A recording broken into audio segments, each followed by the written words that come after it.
여러분, 미움은 강물에 흘러보내고 은혜는 돌에 새기라는 말이 있어요. 다들 아실 텐데, 여러분, 이런 말이 왜 나왔을까요? 당연하죠. 우리가 반대로 살기 때문에 그런 거죠. 미움은 돌에 새겨서 오래오래 미워하며 그렇게 세월을 허비하고, 반대로 은혜는 강물에 흘려보내서 은혜의 소중함을 잊고 사는 게 우리의 모습이기 때문에 그런 겁니다. 여러분, 오늘 우리는 다윗의 회복의 이야기를 다루고 있어요. 다윗이 밧세바 사건 이후에 참 길고도 긴 고난의 나날을 보내게 되죠. 근데 사람이 어려움에 처했을 때 그 진가가 드러난다는 말이 있는 것처럼, 다윗도 어려움의 시간을 통해서 그가 진정 가까이 해야 하는 사람과 또 멀리 해야 하는 사람이 확연하게 구별이 되더라는 거죠. 특별히 오늘 바르실레의 경우가 그렇습니다. 우리는 바르실레와 다윗의 경우를 통해서 과연 어떤 삶을 하나님이 기뻐하시는가라는 관점으로 오늘 말씀을 살펴봐야 하는데요. 첫 번째로, 어떤 사람을 하나님이 기뻐하시느냐, 대가를 기대하지 않는 섬김의 사람, 그 사람을 하나님이 기뻐하시고 그 섬김이 진짜 섬김이라는 사실을 오늘 본문은 보여준다는 거예요. 여러분, 오늘날의 시대를 많은 사람들이 기브 앤 테이크의 시대라고 말을 합니다. 받은 것만큼 베푸는 것, 그게 오늘날의 시대 정신이라는 거죠. 최근에 제가 그 부산대 앞에 식사를 할 시간이 있으면 간 적이 있어요. 식사를 맛있게 먹고 있는데 한 6명이나 되는 대학생들이 훅 들어오는 겁니다. 그러더니 이것저것 많이 시키고 많이 먹더라고요. 근데 이제 보면서 누가 낼까? 대학생인데 누가 돈이 있을까? 이런 생각을 하고 있는데, 한 학생이 나가면서 뭐라고 말을 하느냐? 더치페이라고 말하고 나가는 거예요. 근데 카드 한 장을 딱 댔더니 그 카드를 그 주인이 마치 기다렸다는 듯이 전체 음식값의 n분의 1을 딱 해서 계산을 해주는 겁니다. 제가 예전에 한번 이런 걸 본 적이 있는데 여전히 이런 모습이 있더라고요. 제가 그걸 보면서 야, 요즘 세상 참 각박하다, 이런 생각이 들어요. 여러분, 요즘 세상만 그런 게 아니고요. 이게 시대 정신이 되어버려서요.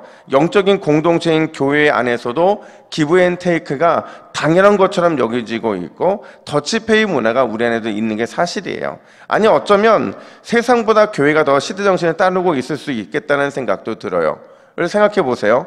우리가 우리 안에 내면에 있는 마음 중에 어떤 마음이 있냐면, 내가 이만큼 수고했으니 이 정도의 축복은 받아야지 라는 생각이 우리 안에 있어요, 없어요? 당연히 있죠. 이게 더치페이 문화라는 거죠. 말만 안 해서 그래서 누구나 다 이런 마음으로 살아가고 있다라는 거예요.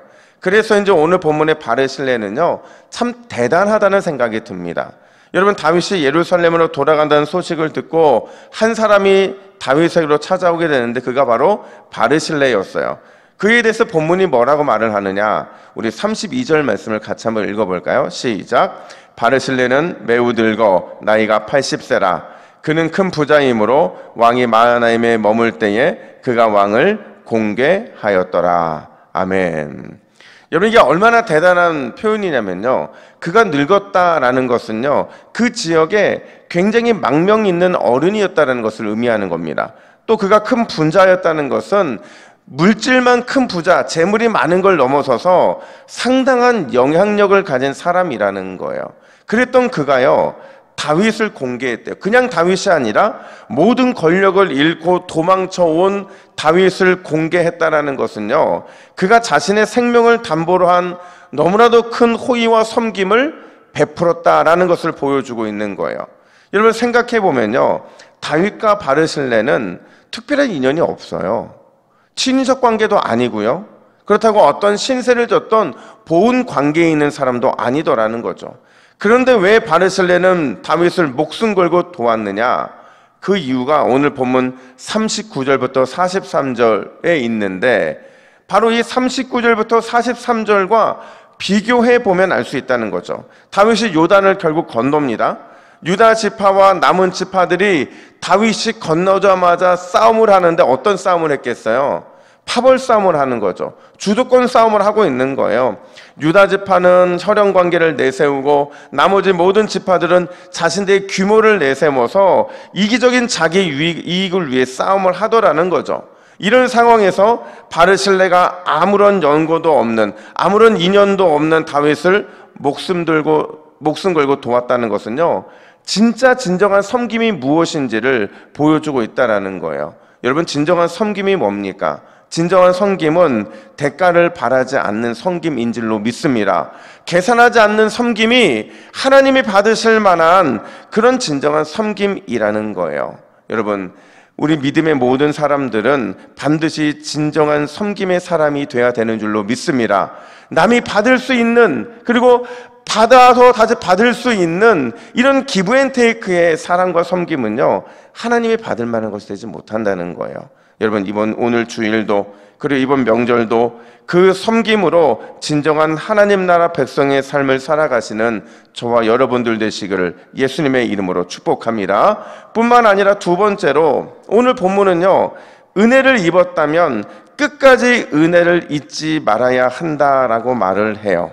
여러분, 바르실레에게 받은 은혜가 너무 커서 그런지 다윗은 요단강을 건너기 전에 바르실레에게 함께 예루살렘에 가자라고 권면을 합니다. 이게 무슨 의미겠어요? 마하나임에서 받은 섬김과 사랑을 예루살렘에서 돌려주고 싶은 다윗의 따뜻한 마음이었겠죠. 그런데 바르실레는 끝까지 거절해요. 그리고는 여전히 다윗과 함께 믿음으로 동행하겠다는 의도로 한 사람을 청구하게 되는데, 여러분 37절 말씀을 같이 볼까요? 우리 37절 같이 읽습니다. 시작. 그러나 왕의 종 기맘이 여기 있사오니 청하건대 그가 내 주 왕과 함께 건너가게 하시옵고. 자, 여러분, 이게요, 마치 바르실레가 청탁을 하는 것 같지만 그렇지 않다는 거예요. 이 속에서 기맘을 선택해서 함께 건너가겠다는 이 말은요, 완곡한 표현인 거죠. 우리는 다윗을 왕으로 끝까지 인정하겠습니다. 요단 동편의 길르앗은 다윗 왕과 끝까지 함께 하겠다라는 이 동역의 의미로 한 사람을 추천하고 있더라는 거죠. 한번 생각해 보세요. 다윗이 예루살렘에 돌아가서 기맘이 자신의 눈앞에 왔다 갔다 하는 것을 볼 때마다 다윗이 어떤 마음이었겠어요? 바르실레에게 받은 은혜가 크구나. 내가 기맘을 볼 때마다 내가 바르실레에게 받은 은혜를 잊지 말아야겠다라는 아마 그런 마음을 가졌을 거라는 거죠. 근데 놀라운 건요, 다윗이 마지막 유언을 하면서 그 유언에도 바르실레를 기억을 했다라는 거예요. 여러분, 열왕기상 2장 7절 말씀을 우리 화면을 보시고 같이 읽습니다. 시작. 마땅히 기르앗 바르실레의 아들들에게 은총을 베풀어 그들이 내 상에서 먹는 자 중에 참여하게 하라. 내가 내 형 압살롬의 낯을 피하여 도망할 때에 그들이 내게 나왔느니라. 아멘. 그러니까 다윗은 평생 잊지 않았던 거죠. 그래서 자신을 이어 이스라엘의 왕이 된 솔로몬에게 끝까지 받은 은혜에 보답해 줄 것을 그렇게 요청하고 있더라는 거죠. 여러분, 은혜를 기억하는 것은 성도의 마땅한 도리예요. 하나님께 받은 은혜는 물론이고, 만약에 사람에게 받은 은혜가 있다면 절대 잊으면 안 된다는 거죠. 왜요? 섬김의 사람, 도움의 사람을 결국 누가 보내주신 겁니까? 하나님이 보내주셨기 때문에 그래요. 따라서 우리의 삶에 주어진 모든 섬김은요, 대가 없는 섬김은 반드시 하나님이 그 근원에 있기 때문에 우리는 반드시 기억을 해야 된다는 거예요. 여러분, 오늘도 받은 섬김, 받은 은혜를 끝까지 기억하시고 받은 섬김과 은혜에 넘치도록 나누어 주시는 우리 모두가 되시기를 예수님의 이름으로 축복합니다. 우리 함께 화면을 보시고 기도의 제목을 같이 읽습니다. 시작. 주여, 조건 없는 섬김과 은혜를 받았기에 조건 없는 섬김과 은혜를 흘러보내게 하옵소서. 받은 은혜와 사랑 끝까지 잊지 않게 하옵소서. 아멘. 함께 기도하겠습니다.